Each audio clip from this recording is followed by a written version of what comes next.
Good afternoon! For today's video, itong dinay ako ng gabi na binigay sa akin ng aking ate. Ang daming binigay sa amin. Ito, hihimayin ko. Yung dahon na alis ko lang. Siyempre, ngayon magdaan na. Napatuyo mo yung gata. Yan. Ayos na yan. Itong sinanay, Right, ilapit yan. taga-kwento. Ayan, kukwento siya. Kaya na pa nagkukwento ng kwentong aswang. Ay, totoo. Pakinggan niya ang mga kwento niya. Totoo naman yung aswang. Ano nga yung nakita niyo Kaibigan ko doon? yun. Hindi nga ano nakita niyo doon sa probinsya?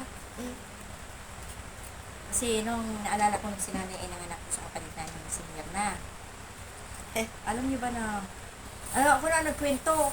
ikaw, aludugtong ko. Alam niyo ba na inakit kami ng baboy sa bahay? Baboy na malaki, kulay itim. Kasi yung bahay namin may ilang palapag-ilang, ilang baitang ina yung ilang step yung ating hagdan. Hagdan namin kawayan, mataas. Siguro mga 10 step, no? Mataas yung ating balkon. Mataas yung bahay natin doon. May terrace. Pero may silong. Sa silong, wala nakatira doon. Doon naman ang bahay sa probinsya. Eh, bakit yung baboy nakapalit doon? Nakita ni Kuya Ruben, umihi siya.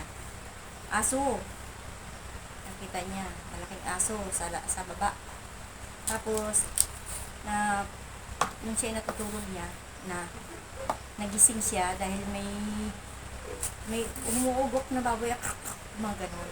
Eh ngayon yung aming pintuan ay may harang na, may takip na damit na kulay puti. Kasi may butas yung pinakapinto naman kasi namin. Pinutas talaga ni. Ay gawa sa, gawa dun sa, Nakarinig na nagakis-kis. hindi, gawa sa yung ating mga dingding noon. Buli. Sa mga, dahong, mga niyog, gano'n. Ay nabutas na. Pagtingin ni Kuya Ben, pagsilip, maliwanag kasi buwan. Pagsilip, may baboy na malaki. Sigaw siya. Ginawa ni tatay. Yapusan. Tatay galit sa amin kasi nakayapos kami lahat kay tatay sa takot namin. Sila na yung bagong panganak. Galit na galit si tatay kasi niyapos namin siya dahil takot kami. Eh, hindi siya kasi nakayapos kami lahat. Ginawa ni tatay, tinulak kami isa-isa. Maliliit pa kami. Sinabong ni tatay. Narinig namin yung galing sa bubungan. Kasi ang bubungan namin yung, alam niyo, may parang atik na pag ganyan, narinig namin doon siya sa tuktok. Narinig namin, lumundag. Sa, laki-laki ng lumundag. Nanay, hindi makagulapay kasi ilang araw pa pala nanganak kami, nanay. 2 araw pa lang yata. Isang araw ka pala nangalak ako nung hapon. Ay, nung gabi. Nung gabi yun, pinuntahan siya. Kahit sabihin, hindi naniniwala. Naniniwala ko na kasi marami kami kita. Kita natin. Ano yun, nung una, tapos minsan naman, kami ay inutusan ni tatay na bumili ng gas, saka posporo, alas 6 ng gabi. Ang dilim na ng alas 6 sa Quezon, alas 6 pa lang. Sa kwento ko naman, hinabol kami ng, pinambili kami ng gas. Gabi na, alas 6 na. Ilan kami magkasama, magkakapatid. Si Mayra, ako, hindi ko alam kung si Mirna yata. Laki na si Mirna na, tago kami. Bili kami ng, sa bayan. Nung papauwi na kami, medyo malayo-layo pa kami sa bahay. May narinig kaming sa mga ganun, parang baboy. Mananakot talaga, nakaparinig. Hindi kami natibo. Tatakot na kami, di kami natingin sa likod. Si Mayra, tumingin sa likod. May sumigaw si Mayra, ate, baboy! Ang laki ng baboy. Hindi ko nakita. Pero, pagtakbo namin, sinabayan kami, share na punta. Kasi ang daanan namin, ganyan lang. Ganyan, kalapad lang nila na lupa, no? Nananakot na. Tapos yan, puro damo na. Yung damo-damo na parang halaman na. Madalang naman ang damo. Yung damo na ginugulay, saluyot. Damo yan sa amin sa araw. Pulitis. Mga pulitis. Tapos, ramdam na ramdam ko yung pagtakbo, ang laki niya, inay.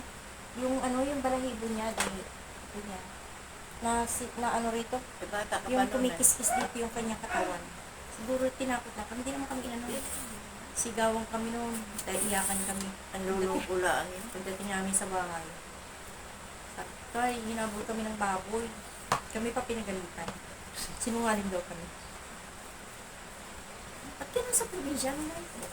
Tapos dun sa ano Tuwa lang yung mga height na yun. yung tinira natin at kasi kung saan nagtatanim sila tatay, kung saan doon naman kami tumitira na. Kasi nagbabantay kami ng kuprahan. Ayan si nanay, oh. Yan. Baka huwag yung pagkamala na siya yung, ha? Siya yung minumumo. Ayan. Hindi naman ako takot sa aso. Hamon ko pa nga eh. Ayan, matapang yan si nanay. Marami ring experience yan na Sanay ako sa mga nakakatakot. katatakutan. Ay, nakakatakot yung yung sa bayan. Sa bayan na yan, ha? Sa bayan. Ay, multo naman niya. Ay, Baboy. Ewan, dami ko naranasan na Baboy sabi ko na. ayoko maniwala pero totoo pala. Totoo. Ilang to. Yung nandun kami sa, yung kuya ko pala, yung nagsisinungaling yun kasi talagang kwentong totoo yan. Yung tiyahin ko, nanghiram ng flashlight dun sa isang tiyahin namin. Parang naghipag sila eh. Ay doon sa bayan, doon nakatira yung mga pinsan ko, yung ginawa nila ay nagluluto sila ng suman, pero buntis yung pinsan ko, pinakahipag, asawa ng pinsan ko, hipag ko sa pinsan. Nagluto sila ng suman, na balinghoy, kamuting kahoy, nilalako nila yung ulo. Siguro mga alas 10 na daw yun, sabi ni Pervin. Pervin kasi nandoon dahil sumasamba sila sa bayan. Doon siya natulog. E di nagsasuman sila at alas 10 na raw ng gabi yun. Yung tiyahin ko ay nagsulit ng flashlight na hiniram niya doon sa isang pinsan ko doon sa kabilang bahay. Malapit lang. Iskinita lang yung dadaanan. Tapos, halos magkatabi lang yung bahay. Pag uwi niya, doon sa, kasi ang pintuan ay kawayan ang harang. Yung mga tao sa loob nakikita. Kitang-kita yung pinsan ko yung buntis sa laki ng tiyan. Asawa ni Kuya Rin, si Atseda. Nakita niya merong nilagpak yung unang kumpusan. Nakita ka daw nung tiyahin kong nagsulit ng flashlight. May babaeng nakasilip, matanda. Sumigaw Matandang iri. sobrang sigaw ni Tia. Ang sigaw nun ay, di ba, ang tining ng boses nun? Ang tining ng boses. Sabi raw nung nasa loob nila Kuya Ruben, si Tia yun, bakit kaya? Pagsilip nila, yung tiyahin ko, laking babae nun, taba nun. Si Tia pa, sino ba taba nun dati? Ayun lang, himatay.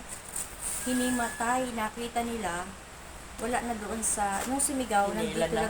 nandito lang sa may pinto na papasok sa bahay. Doon din nakatira kasi yun, sa taas kasi may second floor yung bahay. Sa baba yung mga pinsan ko. At saka, pag nauwi kami ng bayan, doon din kami natuloy. Asawa ng sandag ito. Yun. Tapos, hindi yun ito na. Yung tiyahin ko na sumigaw, nakita nila, ang layo na doon sa bahay, walang malay, nakahiga, para bagang hinata. Parang, kasi ang taba nun, nakita nila doon sa papunta sa isang bakuran, kabilang bahay, nakasiksik na doon sa, yung bakod na may tinik, yung alambre na may tinik, yun? Ay, ganyan ang pagitan nun, pataas, papunta doon, kasi may bakuran yung may kabilang bahay na kataklang. Doon sa pinakababa, doon yung tiyahin ko, nakasiksik din parang hinatak papunta doon. Kaya kasi daw, kaya pala, nagkwento siya nung nagkamalay, Tia Francine, nagkwento siya. Nung nagkukwento siya, kinabukasan nandun ako. Nakikinig ako, umaga. Nakita daw niya yung babaeng matanda, para daw siya mamalayan. Kasi nasa likuran siya, nakasilip daw na ganyan. Pag namalayan siya na nandun sa likodan, pinatunog niya yung tsinelas niya para makilala niya kung sino. Bigla daw gumanyan sa katakilab.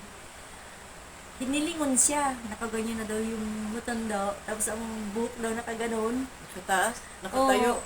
Tapos daw kitang-kita niya yung mata na yung mapula. Tapos daw ito mapula din. Kita niya raw yung, kasi aninag naman dahil may ilaw naman sa labas. Kita niya daw yung buhok na ganyan, trik na trik, tapos nakaganyan sa kanya, yung mata, pulang-pula, yung dila daw, nakaganyan. Paano na ikaw? Naisampol ka nga. Katakot. Kaya takot na takot talaga kami umpisa nung kaya lagi kami may takot nung kasi gano'n nga sa Hindi amin. ko alam, may nakikita nga pa rin. Talagang meron. Meron talaga nung kahit sa bayan, meron. Takot. Kahit, Ito mas kahit wala. nangharana. Doon sa may Mulan ay papuntang Tayuman. Okay. Yung may gitara, naglalakad sila, ilan daw sila yata, 4. Nagharana, papauwi na, madaling araw na sila mga nakauwi. Yung gitara nila dito, tinugtog daw. Paglingon nila, laking baboy, naggulat daw sila, tinutugtog yung gitarang bit-bit niya.